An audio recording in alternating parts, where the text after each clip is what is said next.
Why? On hearing the news, but it's kind of easy to look at him and just think to yourself, this is going to be a nightmare. Yeah.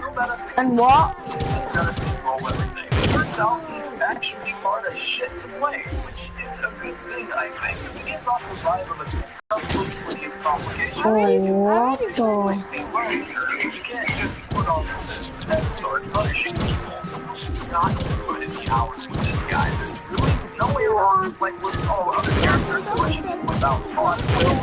Some immediate consequences. Reason number 3 is his character design. Now his design is not what I think people anticipated. He's 7 foot tall. Just go to part 2 and join plus.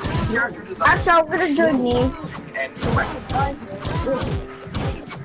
He's my friend though. you don't actually play the game that often. You can still look at him and follow Because what level are you at, Parang? 9 months. I know that's probably true because I remember discovering the news and looking at a thumbnail for an article, and there he was. In full shirtless glory. Didn't even have to see the title. The most reason is that he is... What Parang are you? Now, Doofus doesn't peculiar No. Yeah? On the map web. It's the Rocket Punch, and surprisingly enough, this is actually his Oh, that's not a lot. Tell you what I am. To take the backseat to his pea-shooter primary. 1,805. You savagely ran your target. Getting hit with this So, like when you have to decide to rapid charge and still have enough movement for you to find your way to a platform. This dude just sends people straight the fuck forward, making him a huge threat on maps like Bijan or How Yo-Yo. did you teleport to me? On the nose, and suddenly you're looking down a huge crater. The 5th reason is that he's kind of... Look at this way. Stand still. I'm gonna show you something.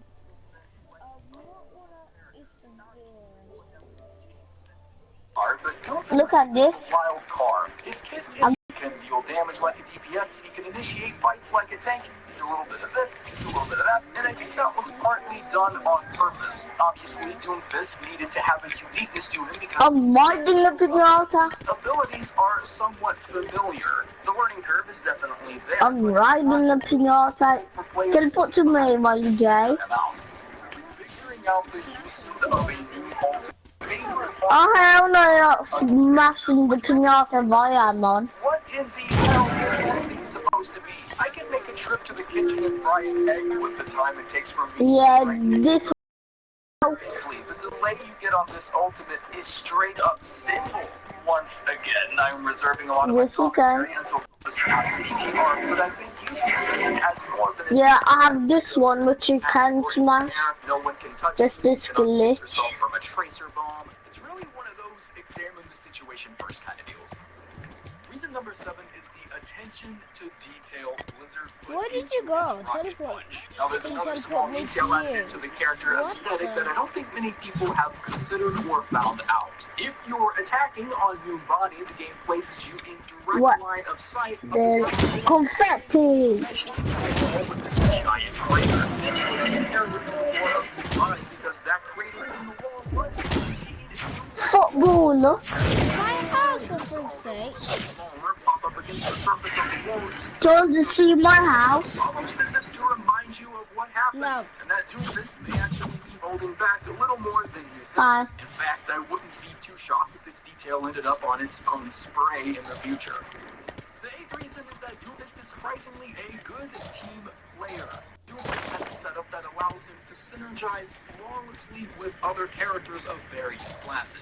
Obviously, you can combo ultimates with a Zarya, but there's a little more to it than that. His entire kit is built around the player being very decisive and deliberate what the character to do. It's pretty hard to land a rocket punch if your target is just jumping everywhere and being a nuisance, looking at you, Tracer. So team up with a McCree or an Anna to stun them first, and then follow up with your punch to ensure the damage is dealt. I think the reason he has so much synergy Look at me. is what I said before. He's different, but he's also a little familiar. Everyone already kind of has a Well, look at me. of how he works, which plays I'm real going well crazy. with other teammates. What the hell did you just do? This dude is literally straight out Come, of the follow me. The fact that he belts out rising uppercut when performing one of his abilities is proof enough that dude just has See what I am on? See, this is a mad ride I got on this. dragon punch that he's doing. It's a nice reminder of how versatile Woo! punch is as a game, and that shoehorning the game into a single genre is only a disservice to it. But Overwatch is an FPS. You can't compare it to a fighting game. Sure you can.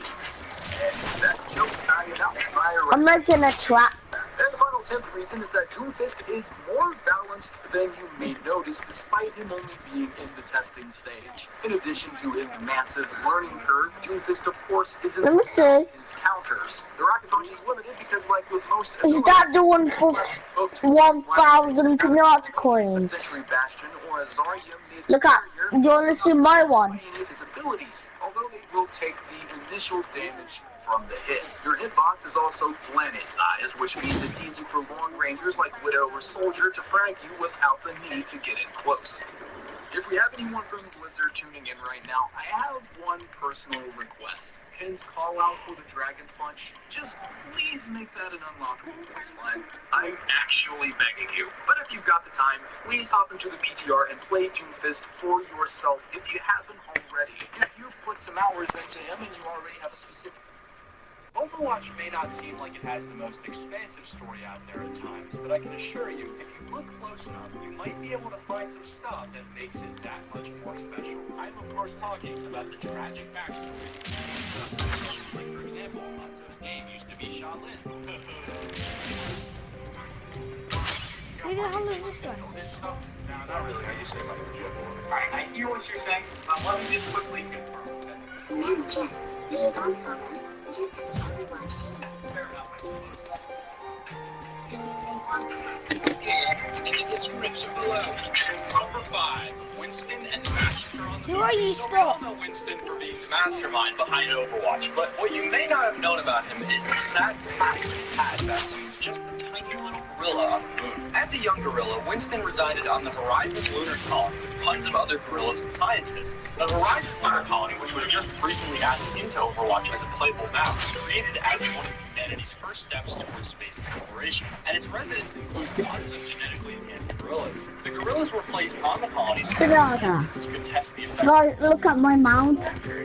Now, Winston was a special one amongst all the other creatures living there. He showed rapid brain development, so he was taken under the wing of Dr. Harold Winston. The two ended up being great buddies as Dr. Winston took care of him as he taught him science and told him numerous different tales of human ingenuity. Their bond together had grown strong and stronger over time, but their times together would all come to an end when the other gorillas led an uprising and went on to kill all the human scientists. Winston had lost his only friend. Winston saw the growing danger as the gorillas claimed the colony as their own, so he built a rocket and escaped to Earth with his beloved friend's name, never to see him again. Despite that, he would never forget about the scientist and remembered all the great lessons that he taught him. And that is the tragic backstory behind Winston and the Massacre on the Moon. Though we all know Winston as the gorilla that loses it and goes apeshit, he was actually one of the few to remain loyal, composed, and determined to protect humanity. Number 4, Widowmaker's brainwashing. Widowmaker wasn't always so blue, and the story of how she turned into such a darker hue and what came of it is incredibly tragic. Probably had the worst past from all of Overwatch. For most of her life, Widowmaker was an innocent ballet dancer. That all came to change once she married Gerard Lacroix, an Overwatch agent that was leading operations against the Talon terrorist organization. Talon had a lot of trouble when they tried to take out Gerard Lacroix, so they drew up plans on getting someone closer to him to assassinate him. The person they had in mind was none other than his wife, Amélie Lacroix, also known as Widowmaker. Now, they couldn't do so easily. Who would agree to murder their own husband? In order to get her on board with their plans, Talon decided to kidnap her and brainwash her through an intense program of neural reconditioning. The program was so effective in doing so that it managed to break her will, destroy her personality, and reprogram her as a sleeper agent. Fortunately, she was eventually found by Overwatch agents that helped her get back to her normal life. But her normal life was soon to take an even bigger twist as she went on to murder her own husband in her sleep. When she finished the job, she returned to Talon and it went on to alter her physiology, slowing down her heart rate and turning her blue. She would never be able to experience human emotion ever again. Though the great precision in her movements that she acquired from Valor would always stay with her. Do you believe she not only was forced to kill her own husband, but then went on to be turned into the monster she is now? If that's not tragic, I don't know what is. It's one thing to kill your husband, but it's another thing to kill your husband in your sleep and get your emotions sucked out of you. Number 3, Mondada's assassination. You may not know much about Mondada since he's not part of Overwatch's roster, but that doesn't mean his past isn't as relevant as theirs. You may not have even seen him other than from the big statue of him in King's Row.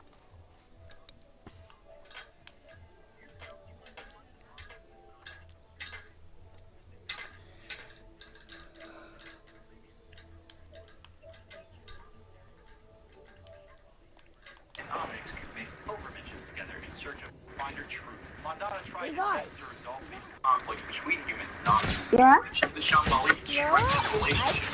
It seemed as though his attempts were succeeding, though soon after, the Turing Green Slow development was announced, and it was creating a home for Omnics in London, which was supposed to improve human-Omnic relations. Mondada and...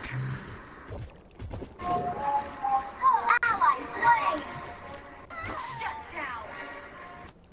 You have been slain.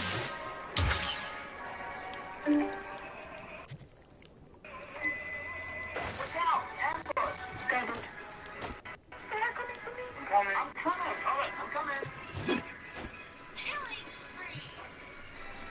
Quadra kill!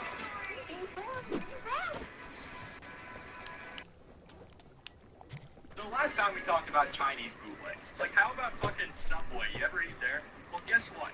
In your time away, they've got a rebrand. Yep, it's now a sandwich. You ever play Paymon? How about Pokeland Legend? But the real question here is, do you know Special Man? We saw the most upsetting Overwatch ripoff ever.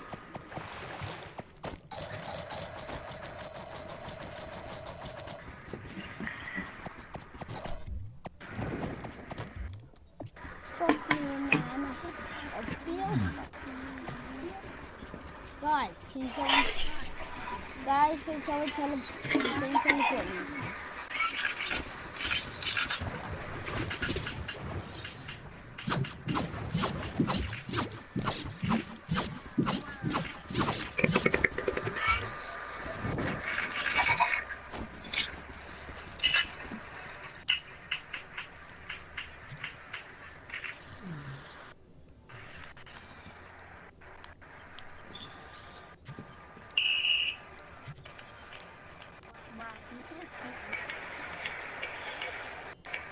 How?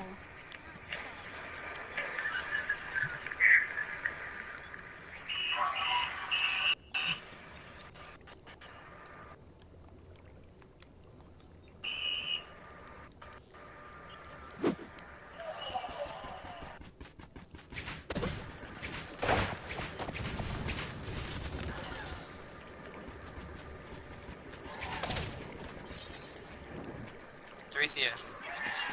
Yeah. Making a video.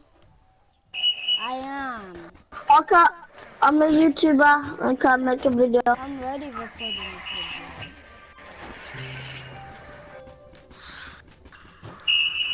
Does anybody have Rocket League? Who has Call of Duty 3?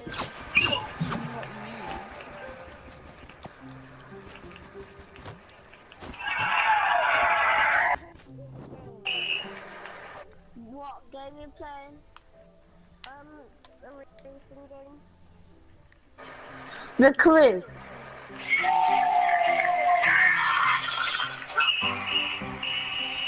Who has Rocket League? Me. You wanna play or something? Sure.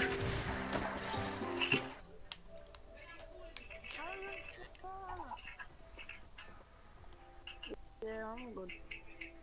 I just got this yesterday. Not like, but like I played it at my cousin's, so I'm sick at it.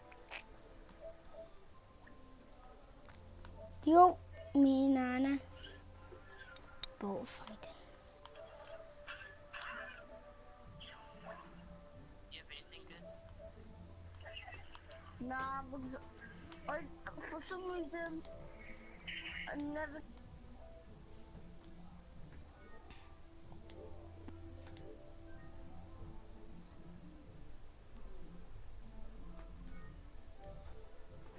Do you speak Russian?